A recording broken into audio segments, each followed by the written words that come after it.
भगवान शंकर का गुणगान किसको कहते हैं, शिव का स्मरण किसको,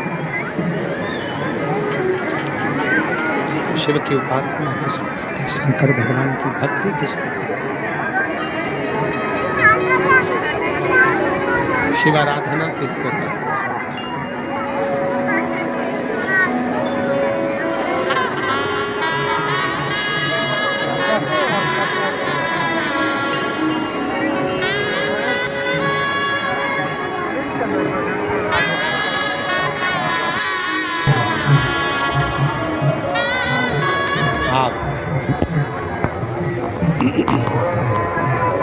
जब भगवान शंकर को हृदय से भाव से पुकारोगे, दिल से,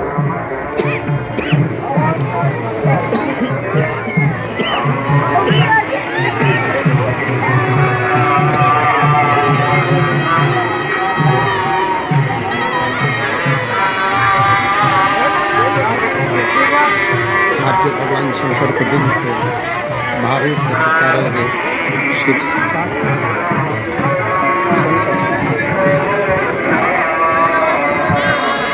केवल एक विश्वास के साथ, एक भरोसे के साथ, एक दृढ़ता के साथ शिव की स्तुति करें, शंकर के भजन करें, शंकर का स्मरण करें।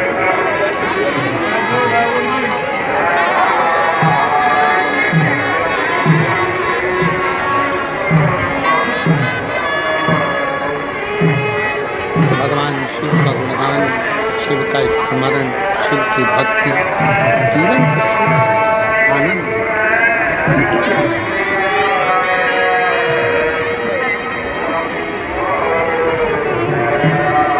कोई कहे आपसे कि शंकर भगवान विरक्ति दे देते हैं,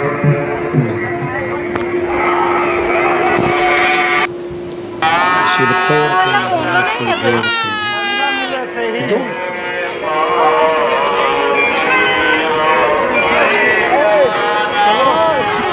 भगवान शंकर तोड़ने का काम नहीं करते, जोड़ने का जोड़। अब वो आधारित है आपके विश्वास,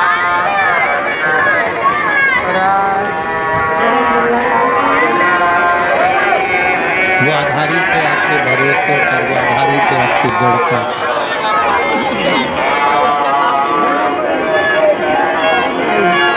जो जैसी भावना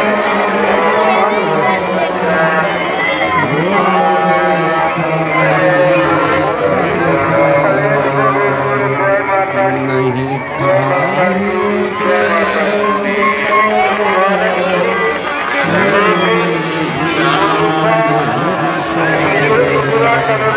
और कर दिया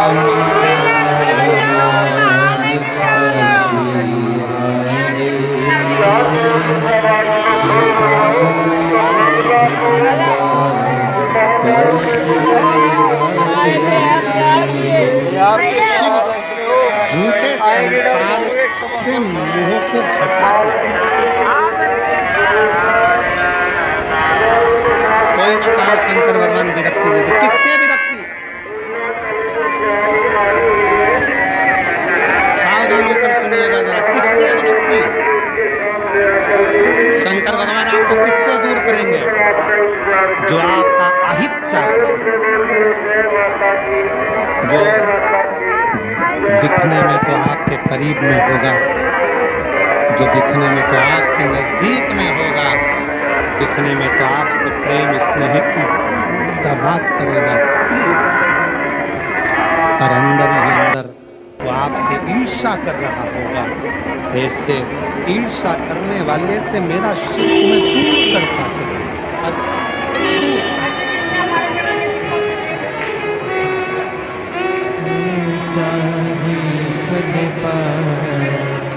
जो जैसी भावना लाया वो वैसा ही फल पाया, नहीं खाली उसे लौटाया वो मन ही मन हर्षाया। आप जितना जितना कोई कहे शंकर विरक्ति किससे विरक्त कर देते हैं, किससे दूर कर देते हैं, तो कहा जो आपके लिए घातक है, जो आपके लिए दुखदाई है, जो आपके लिए कष्टप्रद है, शिव उसको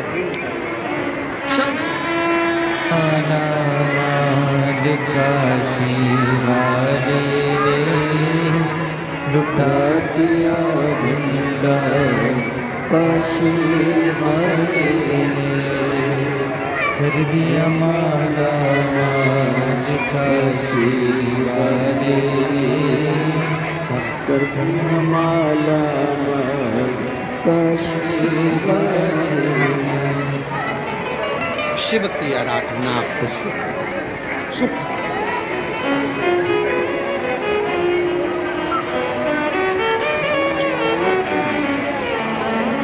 इसलिए भाव से दिल से कब से खड़े हैं झोली पसार, ना सुने तू मेरी पुकार, कब से खड़े हैं झोली पसार, क्यों ना सुने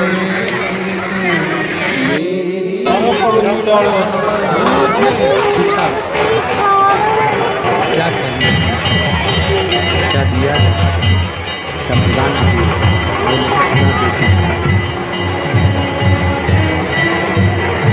कात्यायन ऋषि सबसे पहला वचन कात्यायन ऋषि ने भगवान शंकर और पार्वती जी से कहा कि मेरा ये जन्म और मरण का प्रपंच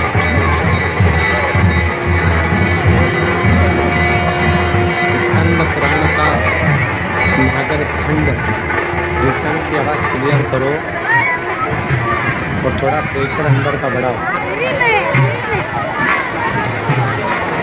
नागर खंड स्कंद पुराण का कहता है, नागर खंड वर्णन करता है स्कंद पुराण का कि कात्यायन ऋषि ने भगवान शिव जी से केवल जन्म और मरण का ये जो प्रपंच है इससे छूटना चाहिए।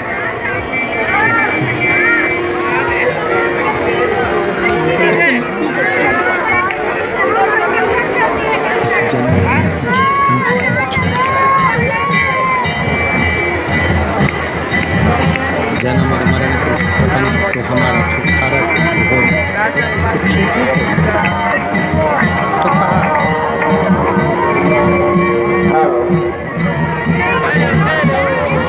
जब किसी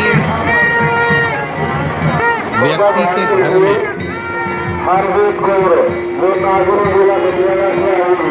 एक बेटी का जन्म होता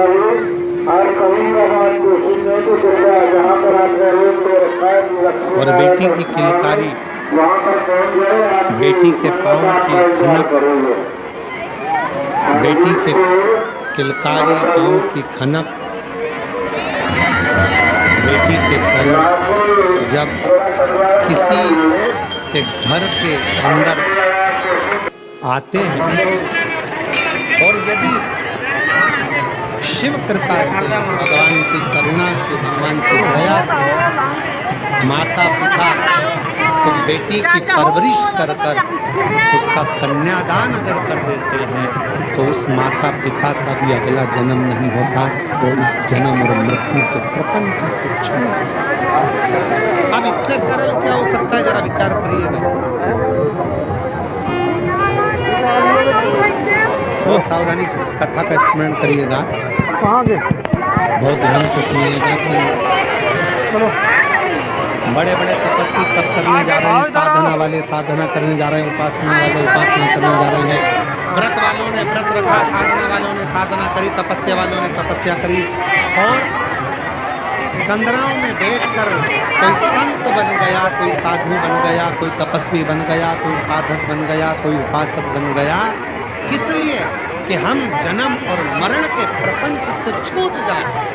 पर शंकर भगवान ने माता पार्वती की साक्षी में कात्यायन ऋषि से कहा कि जब किसी गृहस्थी के घर में एक बेटी का जन्म होता है और उस बेटी की परवरिश जब माता पिता करते हैं बेटी के किलकारी जिसके घर में गूंजती है और बेटी के चरण जिसके घर में पड़ते हैं, और बेटी का जब कन्यादान होता है तब माता पिता फिर कोई जन्म नहीं लेते, वो माता पिता परमात्मा की शरणागति का सुख भोग लेते।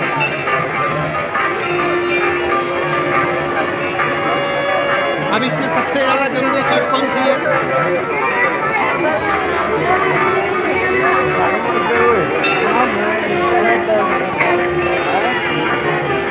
एक बहुत ध्यान देने वाला विषय है, थोड़ा ध्यान दीजिएगा। दक्ष प्रजापति के घर में 60 कन्याओं का जन्म हुआ। उसके बाद दक्ष प्रजापति भगवान से कहते हैं, देवी जी से कहें, मां मेरे घर में एक लड़की और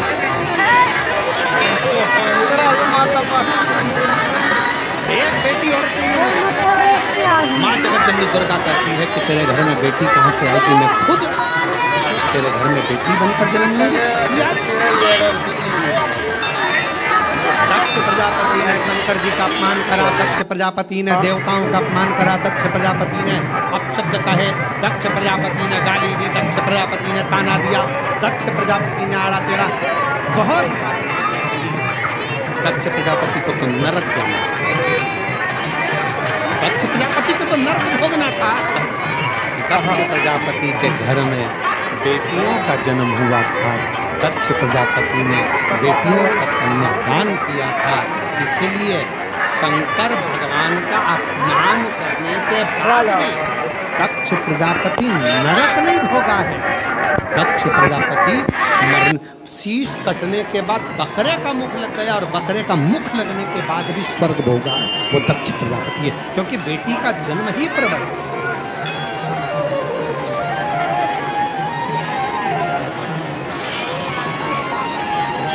महाराज सुखी वो नहीं जिनके घर में धन की पेटी है, सुखी वो नहीं जिनके घर में धन की पेटी है, सुखी वो हैं जिनके घर में मुस्कुराती बहू और बेटी है।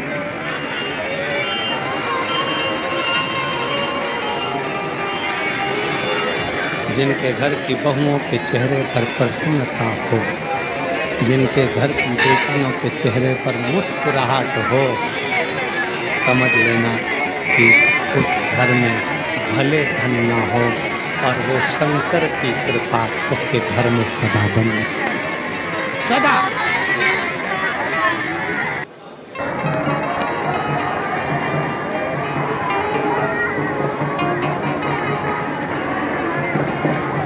नवरात्रि चल रहे हैं, माँ जगत जननी जगदम्बा से प्रार्थना करा करो कि तू मेरे घर में एक बार जरूर आना। माँ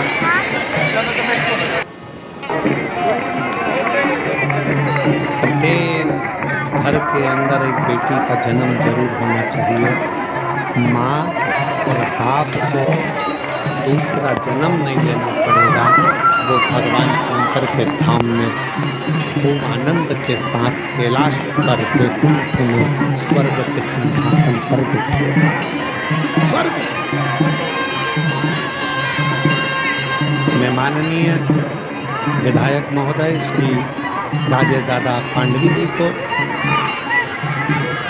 जब पहले दिन की कथा में पांडवी जी आए, बेटी उनके साथ में थी, पूजन कर रही थी बेटी में, देखकर मुझे बहुत खुशी, बहुत ऐसा लग रहा था जैसे शंकर भगवान अशोक सुंदरी के साथ बैठकर आराधना कर रहे हों शिव की स्तुति। मैं पांडवी जी को इसका लिए धन्यवाद देता हूँ। साधु साधु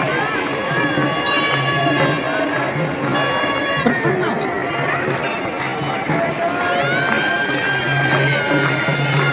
बेटे के जन्म पर जितने नगाड़े बजवाते हैं उससे दुगना नगाड़ा बेटी के जन्म पर बजवाना। क्यों? लड़के का जन्म हुआ है तो दूसरी बार जन्म तुम्हें पृथ्वी पर लेना पड़ेगा, वापिस आना पड़ेगा और अपना कर्म का भोग भोगना पड़ेगा, फिर जन्म लेना पड़ेगा। पर घर में अगर एक बेटी का भी जन्म हो गया तो दूसरी बार जन्म नहीं लेना पड़ेगा। इसलिए ज्यादा नगाड़े बजवाना कि अब मेरा आखिरी जन्म, अब जन्म नहीं लूंगी। अगर बेटी का घर में जन्म हो गया अब जन्म नहीं। बहारो फूल बरसा मेरे घर बेटी आई, मेरे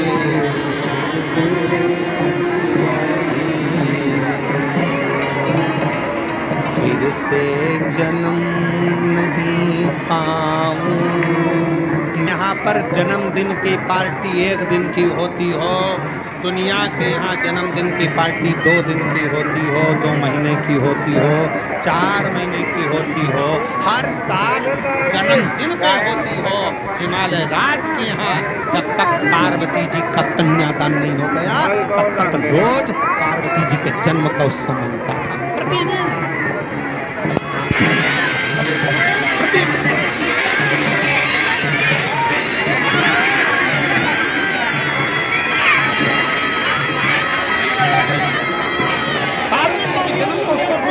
हिमालय राज के रोज